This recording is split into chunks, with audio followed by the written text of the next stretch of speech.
Hello friends, आज की इस वीडियो में हम लोग घर्षण के मोस्ट इम्पॉर्टेंट टॉपिक को जानेंगे। यदि आपने हमारे पिछले वीडियो को नहीं देखा है अभी तक तो हमारे चैनल पर जाकर आप लोग ज़रूर देखिए। ठीक है, तो आइए देखते हैं कोएफिशिएंट ऑफ फ्रिक्शन के बारे में बात करेंगे। क्या होता है घर्षण गुणांक? देखिए, घर्षण के नियम के अनुसार घर्षण का जो एक पहला नियम है वो कहता है कि घर्षण बल का मान अभिलंब प्रतिक्रिया आर के क्या होता है, अनुक्रमानुपाती होता है। से हम लोग देखेंगे F equal to mu R आ जाएगा। ठीक है, म्यू क्या है? हमारा घर्षण गुणांक है। यही म्यू क्या होता है? घर्षण गुणांक होता है। तो म्यू इक्वल टू हमारा यहाँ से हम लोग निकालेंगे तो क्या आ जाएगा? Mu equal to F upon R आ जाएगा। ठीक है, तो हम लोग यहाँ से कह सकते हैं घर्षण गुणांक घर्षण बल तथा अभिलंब प्रतिक्रिया आर के क्या होता है। ठीक है, तो हम लोग यहाँ से कह सकते हैं। देखिए यहाँ पर लिखा भी गया है, जहाँ म्यू इक्वल टू घर्षण गुणांक जिसका मान घर्षण बल तथा प्रतिक्रिया बल के अनुपात के बराबर होता है। मतलब कि घर्षण गुणांक का मान घर्षण बल तथा प्रतिक्रिया बल के अनुपात के क्या होता है? बराबर होता है। ठीक है, घर्षण गुणांक दो प्रकार के होते हैं, स्थैतिक घर्षण गुणांक, गतिज घर्षण गुणांक। ठीक है, स्थैतिक घर्षण गुणांक की बात करेंगे तो यदि पिंड पर लगे वाय बल का मान समान घर्षण के बराबर है तो स्थैतिक घर्षण गुणांक mu S equal to F S upon R होता है।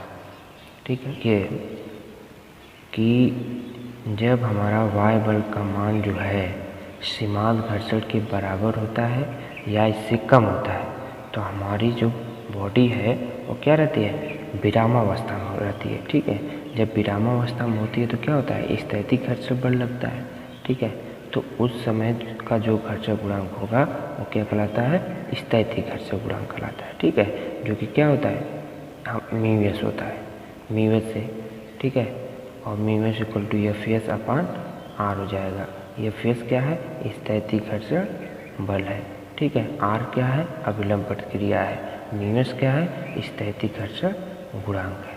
ठीक है, अब हम लोग गतिज घर्षण गुणांक की बात करेंगे। क्या होता है गतिज घर्षण गुणांक?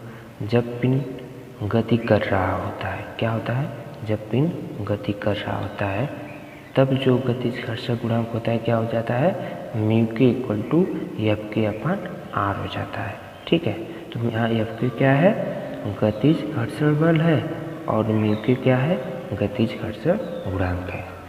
हम लोग जानते हैं जब पिंड गति कर रहा होता है तो उस समय जो घर्षण बल लगता है वो गतिज घर्षण बल कहलाता है। ठीक है, तो उस समय जो गतिज घर्षण गुणांक होता है जब पिंड गति कर रहा होता है तो वो क्या कहलाता है? गतिज घर्षण गुणांक कहलाता है। ठीक है, जो कि क्या होता है? म्यू के इक्वल टू एफ के अपान आर हो जाता है। ठीक है, तो हम लोग ये भी जानते हैं कि जो एफ एस का मान होता है मतलब कि स्थैतिक घर्षण बल का मान होता है वो गतिज घर्षण बल के मान से अधिक होता है। ठीक है, होता है तो ये हम लोग ये भी कह सकते हैं कि जो स्थैतिक घर्षण गुणांक का मान होता है वो क्या होता है? गतिज घर्षण गुणांक के मान से क्या होता है? अधिक होता है। ठीक है, अब हम लोग घर्षण बल की बात करेंगे, एंगल ऑफ फ्रिक्शन की बात करेंगे। ये सीमांत घर्षण बल व अविलंब प्रतिक्रिया के परिणामी तथा अविलंब प्रतिक्रिया के मध्य बनने वाला कोण घर्षण कोण कहलाता है। क्या कह रहा है घर्षण को? सीमांत घर्षण बल व अविलंब प्रतिक्रिया के परिणामी तथा अविलंब प्रतिक्रिया के मध्य बनने वाला जो कोण है वही क्या कहलाता है? घर्षण कोण कहलाता है। ठीक है, कि जो अविलंब प्रतिक्रिया आर है और ये जो घर्षण बल एफ एस है इन दोनों के बीच का परिणामी ओ सी है। ठीक है, और हमारा घर्षण कोण क्या कहलाता है कि जो अविलंब प्रतिक्रिया आर है और उसके परिणामी के मध्य बने कोण वही क्या कहलाता है? घर्षण कोण कहलाता है। ठीक है, तो हम लोग एक ट्रायंगल ओ सी बी बन रहा है, ओ सी बी बन रहा है। ठीक है, यहाँ से देखेंगे ट्रायंगल ओ सी बी में अगर हम लोग tan लैम्डा लगाएं, ठीक है, ट्रायंगल ओ सी बी में हम लोग tan लैम्डा लगाएं तो हम लोग क्या कर सकते हैं? बी सी अपान OB। ठीक है, तो आप लोग यहाँ से देख सकते हैं कि tan lambda equal to BC upon OB, और BC का वैल्यू कितना है, FS है। आप लोग कहेंगे कैसे सर? देखिए BC जो है इस OA की क्या है, बराबर है, बराबर भुजा है। तो हम लोग BC इक्वल टू क्या मान सकते हैं, OA मान सकते हैं। तो BC इक्वल टू OA मानेंगे तो OA का वैल्यू हमारा कितना दिया हुआ है, FS दिया हुआ है। तो BC इक्वल टू क्या हम लोग FS नहीं मान सकते? ठीक है, तो FS हम लोग BC इक्वल टू कर सकते हैं। ठीक, और OP बराबर हम लोग का क्या है, अभिलंब प्रतिक्रिया R है। ठीक है, तो यहाँ से FS अपन R हो जाएगा। और FS की वैल्यू हम लोग अभी ऊपर देखे हैं स्थैतिक घर्षण बल की, तो क्या हो जाता है, अरे स्थैतिक घर्षण गुणांक का हम लोग निकाले थे mu S equal to FS upon R। तो FS इक्वल टू हम लोग का क्या हो जाएगा, म्यू एस इंटू R हो जाएगा। ठीक है, तो हम लोग म्यू एस इंटू R यहाँ पर कर देंगे। ठीक है, R का वैल्यू पता ही है, तो R क्या हो जाएगा, कैंसिल हो जाएगा। तो tan लैम्डा इक्वल टू हमारा क्या आ जाएगा, म्यू एस आ जाएगा। ठीक है, तो हम लोग यह कर सकते हैं कि स्थैतिक घर्षण गुणांक का मान घर्षण कोण के टेंजेंट के क्या होता है, बराबर होता है। ठीक है, क्या कर सकते हैं कि स्थैतिक घर्षण गुणांक का मान घर्षण कोण के, घर्षण कोण क्या है, लैम्डा है, घर्षण कोण के टेंजेंट के, किसके, टेंजेंट के क्या होता है, बराबर होता है। ठीक है, हम लोग विश्राम कोण की बात करेंगे, जाने कि विश्राम कोण क्या होता है, एंगल ऑफ रिपोज की। किसकी बात करेंगे, एंगल ऑफ रिपोज, इसको क्या कहते हैं, एंगल ऑफ रिपोज। ठीक है, एंगल ऑफ रिपोज की बात करेंगे। तो देखिए क्या होता है, कोण, माना किसी रुक्ष सतह पर एक पिंड रखा हुआ है, यदि सतह को धीरे धीरे एक ओर झुकाया जाता है तो क्षैतिज के साथ जिस कोण पर पिंड सरकने ही वाला होता है, मतलब कि जो एंगल होता है, जिस एंगल पर पिंड क्या होता है, सरकने ही वाला होता है, उसे क्या कहते हैं, विश्राम कोण कहते हैं। ठीक है, जैसे देखिए यहाँ पर आप लोग एक थीटा एंगल पर हमारा क्या रखा गया है, पिंड रखा गया है।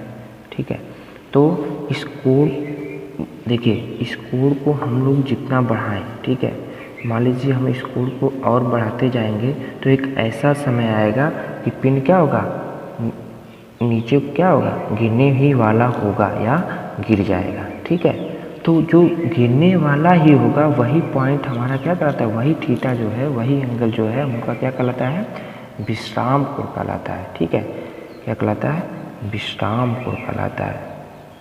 ठीक है, विश्राम कोण कहलाता है। ये अगर एंगल थीटा है तो यहाँ पर स्पिन का कुछ ना कुछ भार होगा जो कि क्या है, W है, हम लोग W इक्वल टू mg जानते हैं। ठीक है, तो इसको हम, और अब इन दो सतह के बीच क्या एक अभिलंब प्रतिक्रिया बल लगता है जो कि क्या है, R है। ठीक है, फिर यदि हम लोग इस भार W का दो कंपोनेंट लें, ठीक है, तो यहाँ पर ये थीटा है तो ये एंगल भी क्या हो जाएगा, थीटा हो जाएगा। ठीक है, कैसे, देखिए यदि कोई ट्रायंगल है, ठीक है, यहाँ मान लीजिए ट्रायंगल है, अगर ए एंगल थीटा है, ठीक है, तो ए एंगल क्या होगा, 90 डिग्री होगा कि नहीं, और तब ए एंगल कितना हो जाएगा, 90 माइनस थीटा हो जाएगा। ठीक है, अगर ये 90 माइनस थीटा हो जाएगा तो हमसे क्या कह रहा है, ए वाला एंगल पूछा है। ठीक है, तो जब ये 90 माइनस थीटा है तो इसका मान निकालना, और ए पूरा कितना है, 90 है, तो क्या हम लोग इसका मान क्या कर सकते हैं, थीटा कर सकते हैं। कैसे है कि अगर इसको मान लेते हैं x है, ठीक है, तो x बराबर 90 माइनस थीटा, तो अंदर जाएगा क्या हो जाएगा, प्लस हो जाएगा, फिर 90 कैंसिल हो जाएगा, तो x इक्वल टू क्या आ जाएगा, थीटा आ जाएगा। तो x इक्वल टू थीटा आ जाएगा। ठीक है, तो यदि ये एंगल थीटा है तो एंगल भी थीटा हो जाएगा। जो अब W cos थीटा एक कंपोनेंट हो जाएगा और W sin थीटा एक कंपोनेंट हो जाएगा। ठीक है, और जब इधर फोर्स लग रहा है नीचे की तरफ तो हम लोग जानते हैं कि एक फ्रिक्शन क्या करेगा, इसके विपरीत दिशा में लगेगा, कार्य करेगा। तो ये क्या हो जाएगा, यह फेस हो जाएगा। क्यों? क्योंकि ये पिंड अभी क्या है, स्थिर है, ये पिंड अभी गति नहीं कर रहा है। तो हम लोग यहाँ पर इसका घर्षण बल क्या लेंगे, यह फेस होगा, स्थैतिक घर्षण होगा। ठीक है, तो देखिए जो ये W sin थीटा है, अब इसको हम लोग क्या करेंगे, संतुलित करेंगे। तो जो W sin थीटा है क्या यह फेस के बराबर हो जाएगा। ठीक है, एफ एस के बराबर हो जाएगा। और जो W cos थीटा है ये किसके बराबर हो जाएगा, R के बराबर हो जाएगा। तो देखिए mg sin phi equal to F S, और एफ एस इक्वल टू हम लोग क्या जानते हैं, म्यू आर। ये फाई जो है वही एंगल ही है। ठीक है, और mg sin phi equal to क्या हो जाएगा, म्यू यस। ठीक है, और R इक्वल टू क्या, R इक्वल टू मैंने आपसे बताया कि mg क्या, cos फाई। ठीक है, बराबर होता है। तो यहाँ से mg sin फाई और म्यू दिया हुआ है, म्यू एस हो जाएगा, और R equal to mg cos phi हो जाएगा। तो mg दोनों क्या हो जाएगा, कैंसिल हो जाएगा।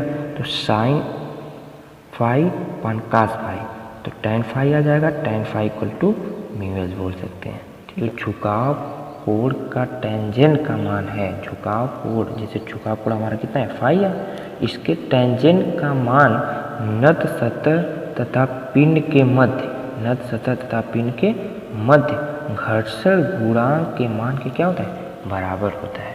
ठीक है, और हम लोग ये भी कर सकते हैं कि घर्षण कोण तथा विश्राम कोण क्या होते हैं, समान होते हैं। ठीक है, ये कुछ मोस्ट इम्पॉर्टेंट टॉपिक थे। आप लोग हमारे पिछले वीडियो को नहीं देखे अब तक तो हमारे चैनल पर जाकर उस वीडियो देख सकते हैं। और ये वीडियो आपको अच्छा लगे तो like, share, comment and subscribe करना न भूलें। Thank you to all of you.